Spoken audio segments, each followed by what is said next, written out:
Hi everyone, Gatesy from Forge from Iron. Hope you're all well. Before I get into the main topic of conversation, just to give my usual shout out on behalf of Isla's Army, the PayPal account, the Just Giving page are on the link below, and they will also be in the link below the video on YouTube. So just to get into the main topic of conversation, I've just been having a little look around the internet as you do. I've stumbled across a piece of information. Some of you are going to think it's maybe a good thing, some of you not going to. Here it is. David Sullivan has apparently, according to Jim White of TalkSport, put a price tag of, quotes, north of £100 million on Declan Rice. According to this piece that I've come across, there was a conversation that was on Jim White's show with Simon Jordan, who is his co-host, and Simon Jordan has turned around and said, quotes, "It would be interesting to see what happens with Declan Rice at the end of the season. His performances have been so good that there will be suitors with money. Then you'll see how much David Gold and David Sullivan come under pressure if someone is prepared to write a check out for 80 million, 90 million for this player." To which Jim White is claimed to have retorted that Sullivan has told me it's got to be north of £100 million or they won't entertain it.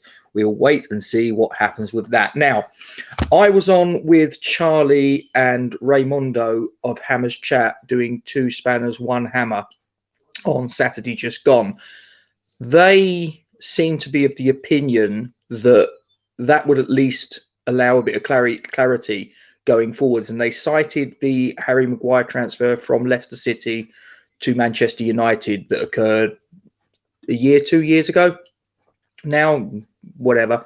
Anyway, and they cited the example that Leicester City were absolutely adamant all the way along. No, Maguire, 80 quid, you can have him. 80 quid?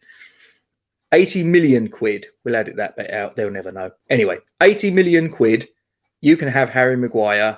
Anything less than that, he's not moving. Manchester United, in the end, they had to sort of go with that, and they paid the 80 million quid, and they got Harry Maguire. So Charlie was of the opinion that at least that would give a little bit of clarity going forwards, that if you put a price tag on the asset that you've got that's saleable, then at least if they come in and they try and lowball you 50 million quid, 60 million quid, whatever it is, you just turn around and say, look, we've told you the price tag is this, and until such time as you come back with what we're telling you the price tag is, we're not entering into a discussion about it. I appreciate that that is the case, but during the same conversation I had with Charlie and Raymondo and Hammer's Chat, and if you're not too aware what it is, it's a thing that the Patreons do, Two Spanners, One Hammer. So my retort was that I remember when the club had a very saleable asset, and oh no, we're not going to sell him, we're going to build the team around him, this, that and the other. That saleable asset was Rio Ferdinand.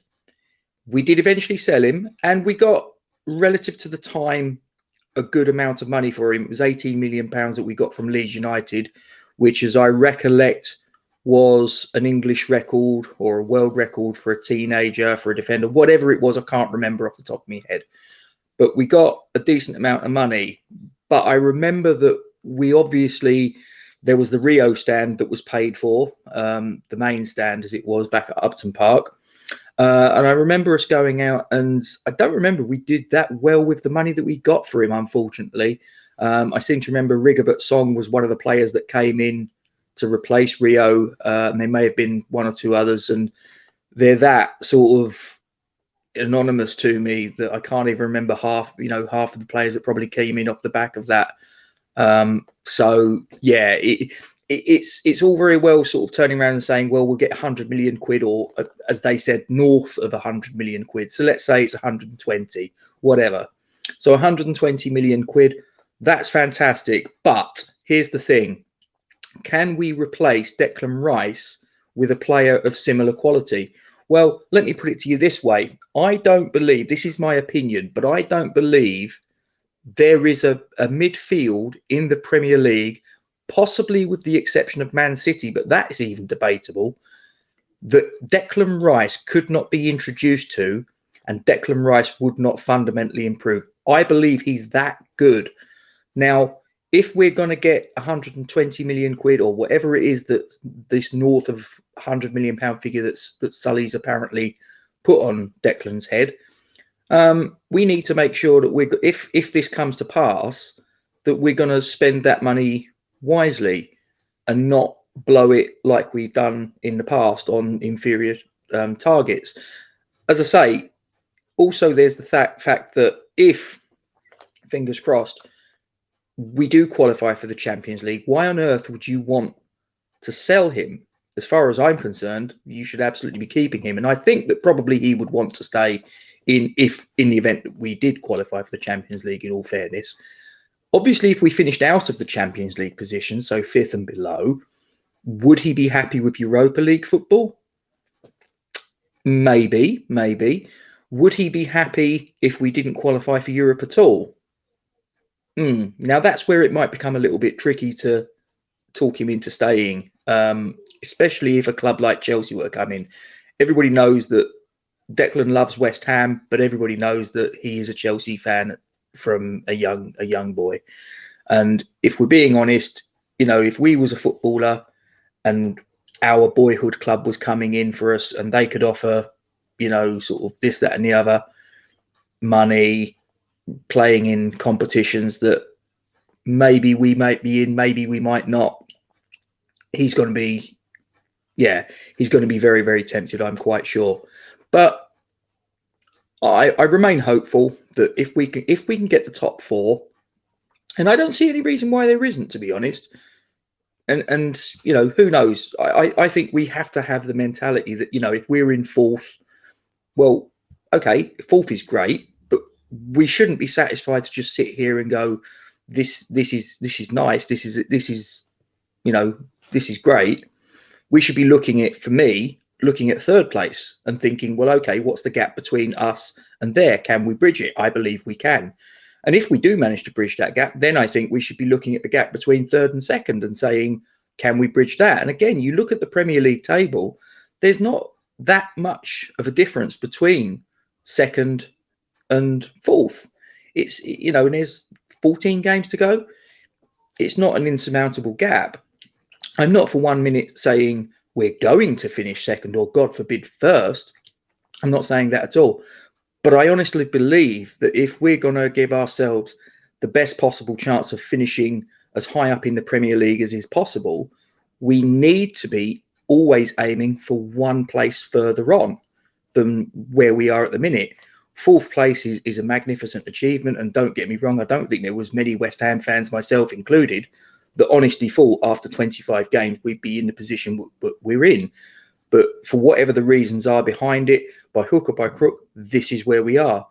So we need to capitalize on this opportunity. We need to maximize it for everything that it's worth, because who knows when this opportunity might come again. It might be next season. It might be 5 seasons, 10 seasons. It may be many, many years down the track before we're in a position like this again.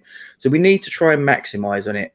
And as I say, I don't personally believe that if we're a club with any amount of ambition, that we should be looking to sell our best players, unless, of course, we absolutely have to. And the only situation that I would suggest would make sense is if Declan Rice himself turned around and said he wanted to go. That would be the only situation where I would think we would have to take the money and run. Other than that, as far as I'm concerned, 100 million quid, no thank you, or north of 100 million quid, as was quoted, was the figure that Jim White has said on TalkSport that David Sullivan has told him that would take to get Declan Rice out of London Stadium. That's my opinion on it, guys. As usual, though, my opinion's not what counts. It's yours that I want. You guys might say, do you know what, Gatesy, that's an awful lot of money. We can do a hell of a lot with that. And especially in these times of the COVID pandemic and all the rest of it, we need to sort of like get that money into the coffers as quick as possible whilst it's on the table. And some of you might be in the camp where I'm at of absolutely not, unless we absolutely have to and have no choice. Declan Rice, we need to be keeping him. We need to be building a team around him and trying to push on and see what we can achieve, not just for this season, but we need to have a little bit of a long-term plan, and he needs to be part of that. So as I say, guys, please give us your comments in the section below. What are your thoughts? Sell, keep? What do you think? You know, what are your thoughts on the subject? Just elaborate on that. As usual, give the video a like, share it, subscribe to the YouTube channel, hit the bell icon. Any content that we upload, Duke and I, as and when, you'll be notified straight away. And for those of you that are on social media, please follow us on Twitter at Forged Talk. I'll put my teeth back in. Forged Talk. Please follow us at Forged Talk. Facebook, Forged from Iron. I'm Gatesy. Thank you for joining me. Just one thing left to say, and that is, come on, you irons.